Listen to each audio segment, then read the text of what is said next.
Hi, and welcome to another episode of Hot Takes with me, the Silver Fox, and we have got an absolute ton of news to get through. Obviously, with the events of what happened yesterday, several stories there we're going to follow up on, plus some stuff that's new. So we will be doing quite a few stories today, but we're going to get number one straight off is that Lorna Slater has survived her vote of no confidence. And this is despite the shambolic mess she's made of the DRS, the use of a £1,200 charter vote to get across the Isle of Rum rather than paying £9.40 return ticket on the public transport. There's also the case of the fisheries that nobody wants, the call for oil. So all the SNP people up in Aberdeen, you'd have thought, would have taken this moment to send a message. Indeed, only one SNP member voted against her, Patrick Ewing, but we all knew he was going to do that anyway. But he's really given the party a bit of a headache. He's voted against the government, which would normally mean the removal of the whip, and yet how can they possibly remove the whip for that when they won't suspend Nicola Sturgeon? You see, this is the problem you get when you are inconsistent. And now Humza Yousaf has this immense problem that he can't remove the whip from Patrick Ewing. Anyway, we'll have a look at this story. We'll have a look at this blonde airhead and how she's amazingly stayed in office, even though there's a lot of MSP backbenchers particularly don't want her, but they just didn't feel they could vote against their government, which I think is an amazingly spineless show. But hey, not my call, but let's have a look at it. Here goes. So Lorna Slater sees off vote of no confidence for now. Doesn't mean she's able or capable of doing her job. It just means that a lot of backbenchers were too scared to vote against the party because they know if they voted her out, it would have ended the Butte House agreement. It's not that they were particularly scared, of course, of Humza Yousaf. Thankfully, Patrick Ewing did stick to his gun, so at least there was that little bit of a bloody nose. Anyway, Lorna Slater has survived a vote of no confidence, with most of the Green and SNP MSPs rallying around the beleaguered circular economy minister, the moron in charge of the DRS. However, backbencher Fergus Ewing voted against the Green remaining in post. The Inverness and Nairn MSP, who has long been a critic of Miss Slater's handling of the deposit return scheme, said that as the minister does not enjoy the confidence of business, he had voted to seek a new minister appointed to take over this troubled matter, to deal with the huge fallout of numerous compensation claims and reconsider afresh how best to achieve recycling objectives. That's a very long-winded way of saying that the woman is an absolute buffoon who should not have any kind of power and should be sort of thrown out of her office because she's incapable of doing her job.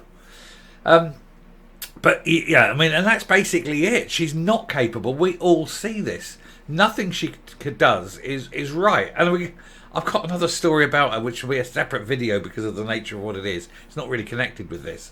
There'll be another story that's brewing up and hopefully will come out later. Well, it definitely will come out later today. When, I don't know. But she's there, and the things that she's been doing and saying, which actually has a direct effect on the health of people. It's just an absolute conveyor belt of awfulness from this woman. I mean, from a personal point of view, I'm glad she's there, because I get up every morning and go, I wonder what Lorna's done now, and open it and say, first video of the day, Lorna Slater, 9 times out of 10, because she is comedy gold to people, who make YouTube videos, because every day they go, oh, we got one about Lorna, brilliant. And that's where she is, but she is absolutely incapable of doing her job. Anyway, the rebellion from the former backbencher, we're talking about Fergus Ewing here, poses a dilemma for the SNP business managers about whether or not to remove the whip from the veteran MSP. During his speech, First Minister Humza Yousaf made clear the vote was more than just about Miss Slater's competence. Incompetence, surely. This is Humza Yousaf saying, The question I have is, are Labour and the Lib Dems going to blindly follow the Conservative whip here and continue to give them protection, give them cover and continue to undermine our democratic parliament? How would he know what democracy was? He hasn't got any democratic accountability. He's put people in ministries like Lorna Slater who aren't answerable to any constituency. So there's no democratic mandate to have a minister who's not voted in by a constituency. And this is one of the things you have in Scotland. It's particularly weird. There should be a rule that no minister... You can have fine, you can have your list MPs that will help you get business through, I guess. But no minister should be allowed to sit as a minister unless they are a constituency MSP, because that way there is a direct link to the people, and if the people of a particular area, if that MSP, if that minister does something that affects one area, they have the option of getting rid of that minister, and it's as simple as that. Anyway, any question over Mr. Ewing's membership of the SNP parliamentary group would be even more fraught in light of the party's decision not to suspend Nicola Sturgeon following her arrest. And there's something else which I'll address probably in another video, is the things that she said yesterday, but that again is a separate video. There's so much to get through today. The Tory motion of no confidence, which was backed by Labour and the Lib Dems, was defeated 68 votes to 55. There wasn't therefore a lot in it, so what, 13 in it. So it would have only taken another 7 backbenchers from the SNP and she'd be out. Miss Slater has been under pressure over a lengthy delay to Scotland's troubled DRS, announced earlier this month. Well, I don't want to say much because we are going to be doing another story about that, which is going to come up in the very next paragraph, but we're going to go into it in a bit more detail in another video. The debate and vote in Holyrood came just hours after she told MSPs that Circularity Scotland, the industry-led body set up to administer the DRS, had called in the administrators. Basically, this woman, incapable of doing a job, has misused public funds, talks a good game about, oh, we must do this, we're Greens, we're the Greens, and then uses government cars to drive around the country empty. She's not even in them because she can't be taking public transport. Hires boats and all that. The things that she's done are awful and hypocritical. And yet she still kept her job. And there is another one, which I'm going to, like I say, is this other video, which I might move up the schedule. I might do it very shortly. And it's to do with public health. It's a public health issue.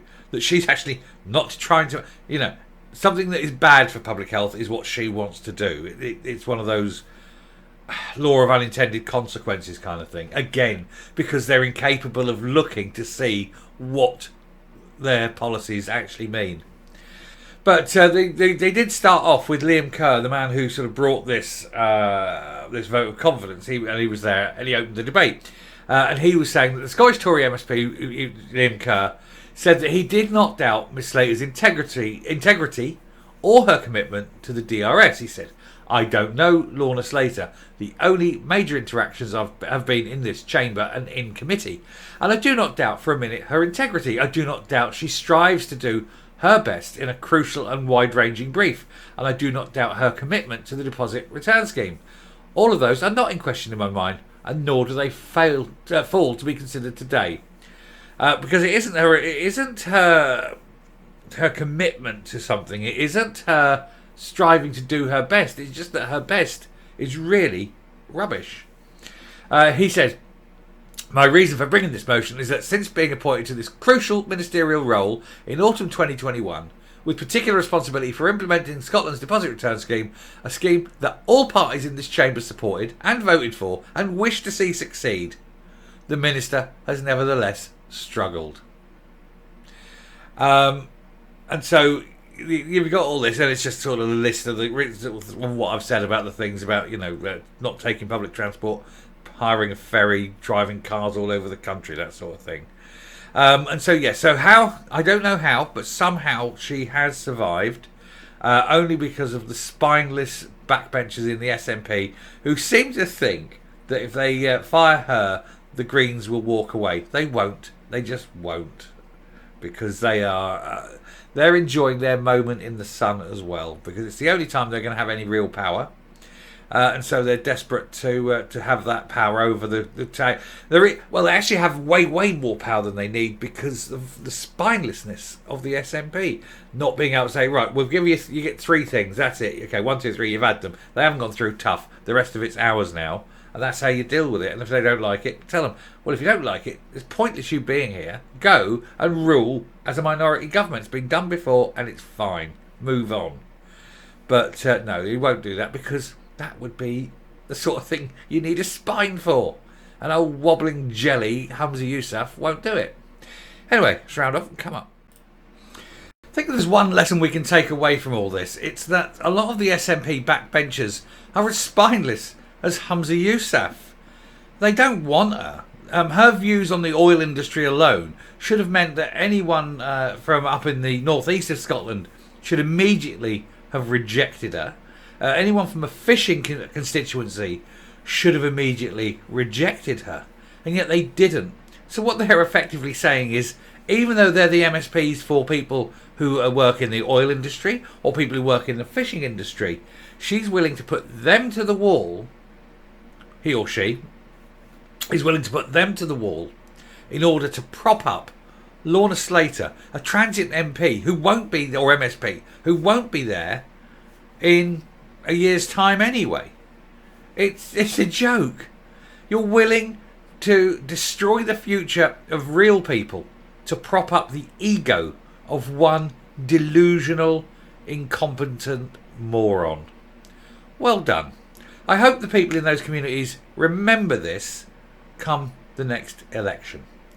And I shall finish there. Thank you very much for watching. If you like what you see here on the channel, please hit the subscribe button. You have recently got us over a very nice target. Thank you very much, good people. Of course, now it's like the next target, but that's a long way away yet. We'll just plod on and do our job, which is every day to bring the truth and bring sanity and order. Anyway, until next time, stay safe, stay well, keep fighting for the truth, and goodbye.